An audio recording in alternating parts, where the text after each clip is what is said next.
Eh bien le bonjour, ici Django, bienvenue dans cette nouvelle vidéo. Désolé, j'ai un peu bugué, c'est que j'étais en train de lire justement le titre en même temps. Vous connaissez sûrement Todd Howard, donc c'est le boss de Bethesda. Apparemment, il a dit du coup que Skyrim s'était vendu à 60 millions d'exemplaires. C'est un jeu très très légendaire, ça on le sait, mais putain, 60 millions d'exemplaires, c'est énorme quand même. En un peu plus de 10 ans, on rappelle, il est sorti en 2011, et c'est devenu une des références des nouveaux RPG, enfin des RPG du coup de ces dernières années. Parce que les RPG c'est un style de jeu du coup très ancien, mais voilà, les nouveaux RPG s'inspirent énormément de Skyrim.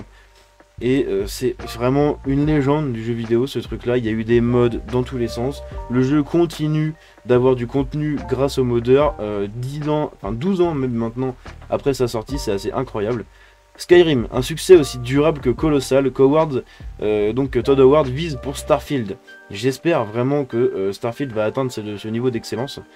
Dans une récente interview accordée à IGN pour parler de Starfield, Todd Howard, le directeur de la création chez Bethesda Game Studios, a révélé que le célèbre jeu de rôle The Elder Scrolls V Skyrim s'était vendu à plus de 60 millions d'exemplaires à ce jour. Ce chiffre impressionnant témoigne de l'immense popularité du jeu sorti initialement en 2011. On le rappelle, on a eu dernièrement les chiffres de The Witcher, donc la saga The Witcher, la trilogie, qui s'est vendu à 75 millions d'exemplaires. Dans les 75 millions, il y en a 50 pour The Witcher 3. Et c'est assez incroyable en fait, parce que du coup les 75 millions se sont faits sur énormément d'années, et puis c'est une trilogie. Là vous avez un jeu, un jeu, et qui continue toujours à avoir du contenu, c'est assez incroyable. Il est sorti un peu comme GTA V en 10 000 versions différentes, à chaque fois remasterisé, refaite avec des nouveaux trucs, la version anniversary, machin. Évidemment, ils surfent là-dessus, mais les 60 millions d'exemplaires, c'est quand même ouf, faut le noter. Cependant, il convient de souligner que ce nombre de ventes ne représente pas nécessairement le nombre réel de joueurs, car de nombreuses versions et éditions de Skyrim ont été commercialisées au fil des années. Voilà, c'est exactement ce que je vous disais. En effet, les fans de ce titre emblématique ont, avec le temps, pu acquérir plusieurs fois le jeu, notamment l'édition de base, l'édition légendaire, ainsi que les versions adaptées aux consoles de nouvelle génération, telles que les Xbox One et Xbox Series X. Alors, moi, personnellement, je l'avais acheté sur 360 à l'époque, ça date, hein, tard à l'époque, comme on dit. J'avais acheté du coup la spéciale édition, je crois que ça s'appelait comme ça. C'était l'édition du coup sur la PlayStation 4. J'avais racheté du coup l'édition Anniversary. Vous savez, la petite mise à jour là à 25 €. Donc au final, on va dire qu'entre guillemets, j'ai payé le jeu 3 fois. Mais il vaut clairement le coup, hein, Skyrim. C'est un des jeux où j'ai pu passer le plus grand nombre d'heures du coup dans ma vie de gamer, on va dire. Il est également important de prendre en compte le contexte actuel de l'industrie du jeu vidéo, caractérisé par la montée en puissance des services d'abonnement, comme le Game Pass. Il est dans le Game Pass. De nombreux joueurs optent désormais pour des services tels que le Xbox Game Pass, qui rassemble la majorité des jeux Bethesda, ce qui signifie que certains joueurs peuvent ne pas avoir acheté Skyrim individuellement, mais y ont accédé par le biais de ces services.